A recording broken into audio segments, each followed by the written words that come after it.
कराची में ज़लज़लों की असल वजह क्या है?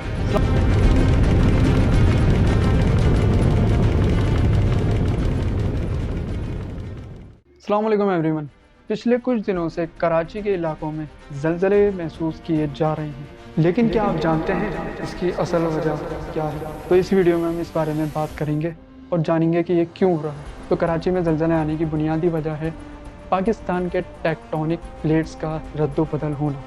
अब ये क्या चीज़ है, इसके बारे में बात करते हैं। तो पाकिस्तान 3 बड़ी प्लेट्स के जोड़ पर है, जिसमें अराबियन प्लेट्स, यूरोशियन प्लेट्स और इंडियन प्लेट्स। तो पाकिस्तान में जो प्लेट्स पाई जाती हैं तो कराची उन प्लेट्स के करीब इलाकों में आता है। तो जब ये प्लेट्स आपस में टकराती हैं तो ज़मीन के अंदर दबाव पैदा होता है। जब ये दबाव हद से बढ़ जाता है तो ज़लज़ले आते हैं। बात करते हैं कराची में हाल ही में जो ज़लज़ले आए हैं उनकी वजह क्या है, क्योंकि ये तो मैंने बता दी कि इन सब बातों की वजह से ज़लज़ले आते हैं, लेकिन क्या कराची में भी इसी वजह से ज़लज़ले आए हैं या इसकी कोई और वजह?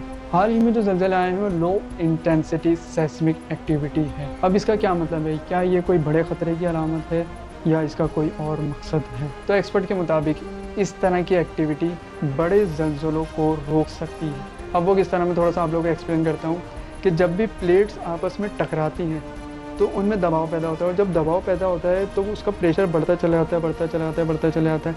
अगर ये प्रेशर रिलीज़ ना हो, जैसे अभी थोड़ा-थोड़ा सा प्रेशर रिलीज़ होता है तो फिर उसके बाद हल्के-फुल्के ज़लज़ले आते हैं, ठीक है? अगर ये प्रेशर रिलीज़ ना हो और ये प्रेशर बढ़ता चल रहा है, बढ़ता चल रहा है, तो फिर ऐसा ज़लज़ला आएगा कि सब कुछ तबाह हो जाएगा, ज़मीन फट जाएगी।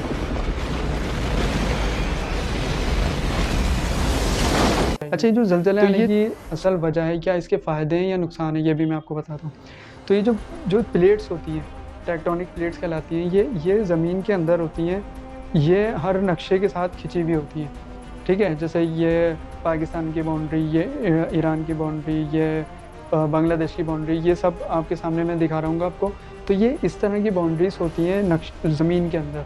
तो जब ये प्लेट्स चेंज होती हैं, एक होता है कि आपस में टकराना, ठीक है? और एक होता है कि एक के ऊपर एक आना, और एक होता है एक दूसरे को क्रॉस करके निकल जाना। तो हर चीज़ में अलग-अलग है, लेकिन ये जितनी भी तब्दीलियाँ आती हैं इसमें पहाड़ उगते हैं, ठीक है? पानी की सतह बुलंद होती है, ज़मीन के ख़ज़ाने, मतलब ये जितनी भी ज़लज़ले आते हैं इसमें सिर्फ़ और सिर्फ़ फ़ायदा होता है। हाँ, खुशकिस्मती ये है कि इन ज़लज़लों से अभी तक कोई नुकसान नहीं हुआ और इंशाअल्लाह आगे भी कोई नुकसान नहीं होगा।